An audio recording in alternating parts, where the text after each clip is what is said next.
O RFI convida, nesta tarde, Celso Castro, doutor em Antropologia Social e diretor do Centro de Pesquisa e Documentação de História Contemporânea do Brasil, da Fundação Getúlio Vargas. Obrigada por falar com a Rádio França Internacional, Celso. Obrigado a vocês. O CPDOC debate nessa semana a divulgação científica da história oral e audiovisual. Para começar, Celso, você poderia nos explicar o que é história oral e falar um pouco sobre os desafios colocados pelo cenário digital? Claro. Em primeiro lugar, a história oral é um método de pesquisa e também de produção de documentos, né, para arquivo, para acervo, que começou como um movimento mundial mais intenso a partir dos anos 50, quando diminuíram de tamanho os gravadores. Quer dizer, antes da década de 1950 já havia gravadores, mas a partir de 50 que começaram a ficar de um tamanho, vamos dizer, mais portátil, embora fossem muito grandes para os padrões atuais, né? Então, várias instituições, a Universidade de Colômbia começou isso nos Estados Unidos, começaram a fazer programas de registrar, né, entrevistas ou depoimentos de pessoas, né, base sonora, som disso. Então, é uma forma de produzir, nesse caso, documentos de arquivo. Também passou a ser utilizado cada vez mais como método de pesquisa. Você entrevistar as pessoas e produz, né, o documento. História oral é um método que tem essa característica. O próprio exercício do método gera a produção de um documento, que é a gravação. O que é que nós vamos discutir hoje? É o fato de que, hoje, na mesa redonda, né, no evento que vamos realizar. Em primeiro lugar, que ao longo de décadas, né, desde que começou a se difundir esse método pelo mundo, ele se difundiu muito nos anos 70, 80, 90, principalmente registrando a história de vida, né, o depoimento de pessoas, por exemplo, pertencentes a grupos subalternos ou não hegemônicos, ou que não estão, vamos dizer, no centro do poder político, econômico e social, porque esses sempre tiveram mais acesso, por exemplo, a arquivos, né? Arquivos, enfim, museus e centros de documentação guardavam basicamente documentação de elite. Não que a história oral não possa ser utilizada, e né, também para pesquisar e registrar a elite, mas um grupo, né, muito restrito, vamos dizer assim, de pessoas, um tipo de pessoas que tinham acesso às grandes instituições do Estado, ou mesmo privadas, que guardavam documentação escrita ou oral. Então, a história oral se espalhou pelo mundo muito com esse, vamos dizer, sabor, né, de ser algo mais inclusivo, mais, vamos dizer, democrático em termos de registro histórico, né, de visões de mundo, depoimentos, testemunhos. O que aconteceu é que, ao longo dessas décadas, foi basicamente registrado num suporte sonoro exclusivamente, quer dizer, o som. Só que, mais recentemente, com a simplificação e miniaturização também, né, dos equipamentos de filmagem, cada vez mais a história oral começou a ser feita também, não só o som, mas a imagem, o registro da imagem. Então, a história também é audiovisual, história oral audiovisual.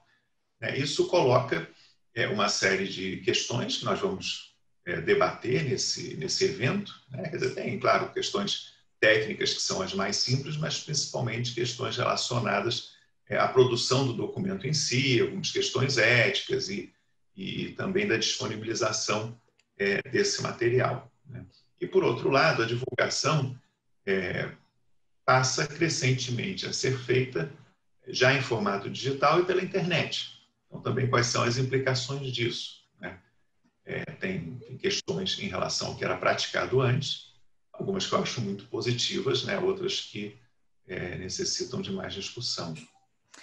História é um tema de sucesso na internet. A gente tem diversos canais de YouTube, por exemplo, que se especializaram nesse tema e tem muito menos pesquisadores que falam para a internet, que falam para esse público novo.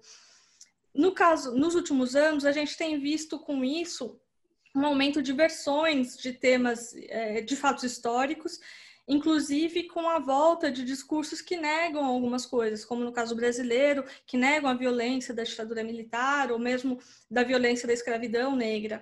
Como você vê que os pesquisadores podem entrar nesse debate? Qual o papel deles nesse cenário?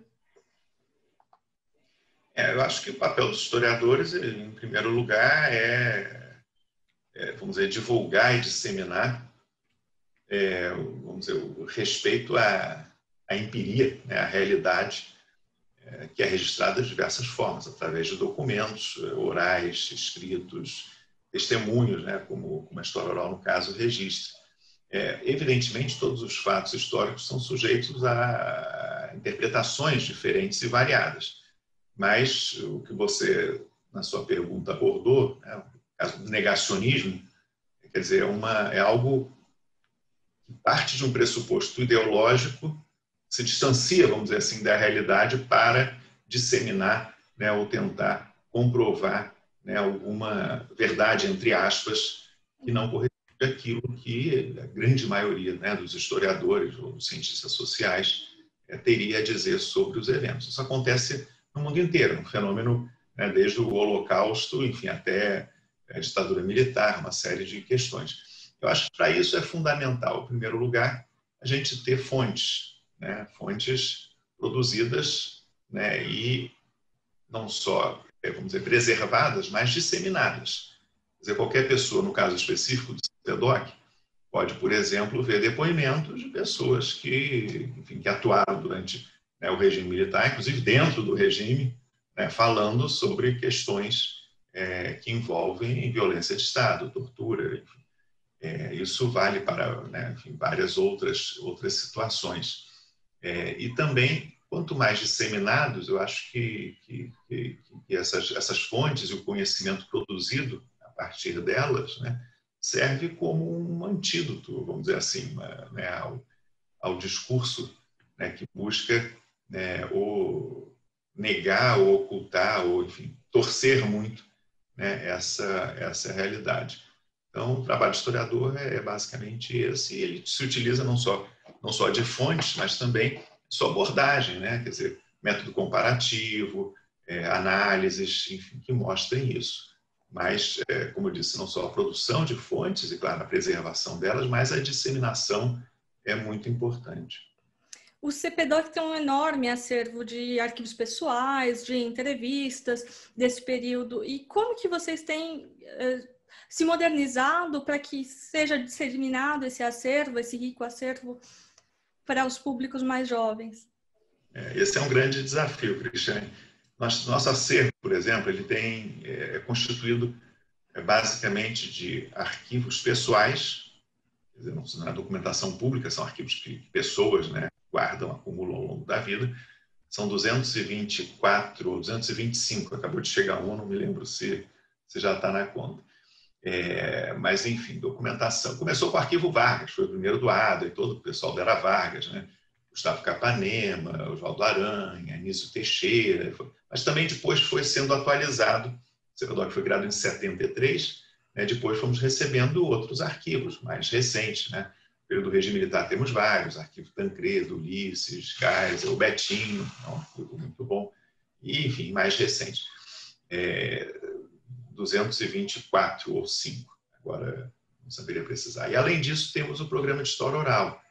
São mais de 2.000 entrevistas, são quase 8.000 horas de gravação. Então, é um acervo enorme, né?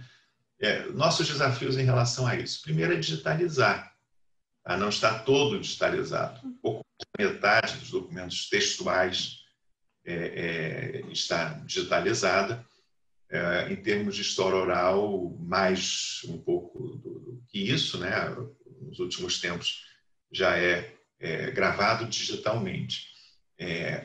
A digitalização, ela permite duas grandes vantagens. Primeiro, uma forma de preservar o documento também. Se tiver só o documento físico, se tiver algum problema, perder o documento físico, ele for avariado por alguma razão, perde-se o documento. Então, digitalizado é uma forma de preservar e dar acesso através vamos dizer, da cópia digital, do documento digital. Então, você evita manusear no caso de arquivos de papel, né? Manuscritos ou datilografados, o que seja.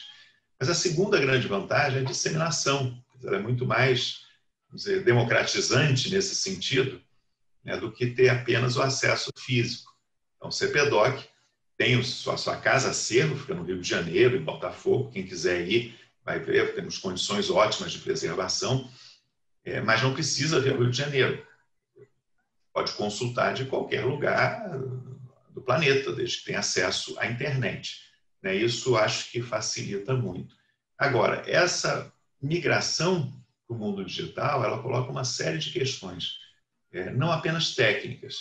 Eu acho que há um equívoco quando as pessoas pensam que é uma questão técnica, se tiver recurso, se tiver dinheiro, contrata uma empresa que digitaliza tudo e entrega pronto. Não é.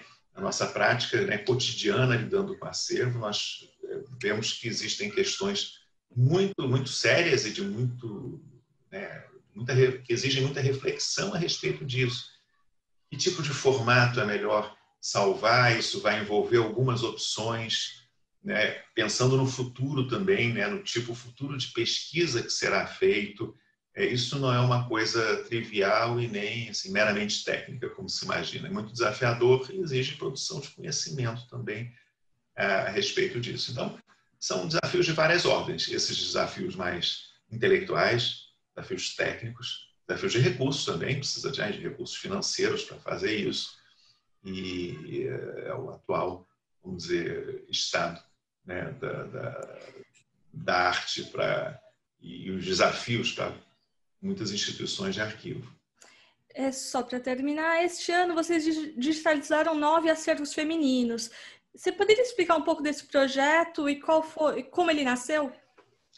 Sim. Dos 220, agora são 220 e poucos, mas tínhamos mais de 200 arquivos pessoais, dos quais eram 11 de mulheres. Bom, posso dar uma justificativa simples para isso e cômoda, vamos dizer, dizendo que nós recebemos arquivos basicamente da elite política brasileira, no caso do CPDOC, e que a elite política brasileira, até muito recentemente, era quase que exclusivamente masculina, ou seja, nosso acervo reflete a realidade política histórica brasileira, na qual a mulher teve uma posição muito periférica, subalterna, enfim. Presidentes todos homens, governadores homens, ministros homens, até muito pouco tempo atrás. Se eu não me engano, a primeira ministra foi no governo Figueiredo, Esther, Educação, anos 80, já, ou final dos anos 70, não me lembro. Enfim, essa é uma justificativa verdadeira, porém cômoda. Na verdade, nós procuramos, nesses últimos anos, mais ativamente, buscar arquivos de mulheres, tá? Mesmo que não tivessem ocupado essas posições, mas que foram mulheres importantes como ativistas políticas ou como cientistas sociais também. Então, por exemplo, recebemos nos últimos anos arquivos de cientistas sociais, como Ivone Magui, antropóloga que pesquisou e registrou bastante religiões afro-brasileiras, ou de matriz africana, como se prefere falar hoje em dia. Alba Zaluar, que fez pesquisas muito originais no campo da violência, foi pioneira em estudos Cidade de Deus.